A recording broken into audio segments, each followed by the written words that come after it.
হোজাই শিশু ধৰ্ষণকাৰী চন্দন হৰিজনক ফাঁচীৰ ৰায় আদালতৰ চৰকাৰী অধিবক্তা লক্ষ্মণ দাস আৰু অমৰজ্যোতি শইকীয়াক সম্বৰ্ধনা হোজাই থানাৰ অন্তৰ্গত ধাৰিয়া বস্তিত যোৱা বছৰৰ ২৬ ফেব্ৰুৱাৰীত এগৰাকী ৫ বছৰীয়া নাবালিকা শিশুক একে গাঁৱৰ চন্দন ওৰফে বিক্ৰম হৰিজন নামৰ লম্পট যুৱকে ধৰ্ষণ কৰি হত্যা কৰিছিল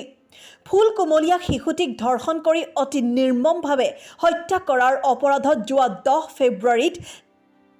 হোজাই জিলা অতিৰিক্ত সত্ৰ ন্যায়াধীশৰ আদালতে ফাঁচীৰ ৰায় প্ৰদান কৰে আদালতে অতি কম সময়ৰ ভিতৰত ৰায় প্ৰদান কৰি হত্যাকাৰী চন্দন ওৰফে বিক্ৰম হৰিজনক ফাঁচীৰ হুকুম দিয়ে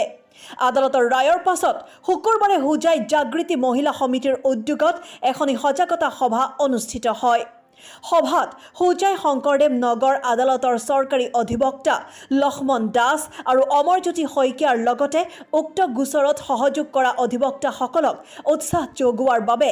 মহিলা সমিতিয়ে ফুলাম গামোচা জাপি শৰাই আদিৰে সম্বৰ্ধনা জনায় এইটো মই স্পেচিয়েল পাব্লিক প্ৰসিকিউটৰ হিচাপে সিহঁতে যে মাতিছে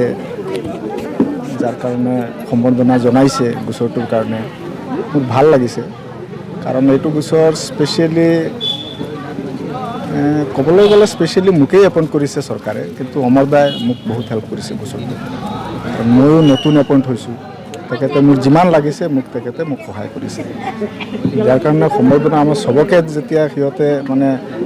আজি এই মন্দিৰত চবক মাতি আমাক যে সম্বৰ্ধনা জনাইছে যাৰ কাৰণে মই বহুত ভাল পাইছোঁ কাৰণ ইয়াতে স্পেচিয়েলি কাৰোবাক মাতিলে হয়তো সহযোগ কাৰণ সকলোৱে কৰিছে গতিকে ভাল লাগিছে পৰহি যিটো এগৰাকী নাবালিকাৰ হোজাই অঞ্চলৰ যি ভুক্তভোগী পৰিয়ালটোৱে যি ন্যায় পালে আমাৰ হোজাই শংকৰদেৱ নগৰ আদালতৰ জৰিয়তে ফাঁচীৰ হুকুম হৈছিল অপৰাধীৰ আজি এই অঞ্চলৰ সমূহ ৰাইজে আমাৰ গোটেইকেইগৰাকী চৰকাৰী অধিবক্তা ইয়ালৈ নিমন্ত্ৰণ জনাইছিলে আৰু গোচৰত তেওঁলোকে ন্যায় পাইছে সেইকাৰণে আমাক গোটেই চৰকাৰী অধিবক্তাসকলক আমাৰ হোজাই আদালতৰ তেওঁলোকে আমাক মৰম চেনেহ আৰু গামোচাৰে জাপিৰে আদৰণি জনাইছে আমি সঁচাকৈ খুব সুখী হৈছোঁ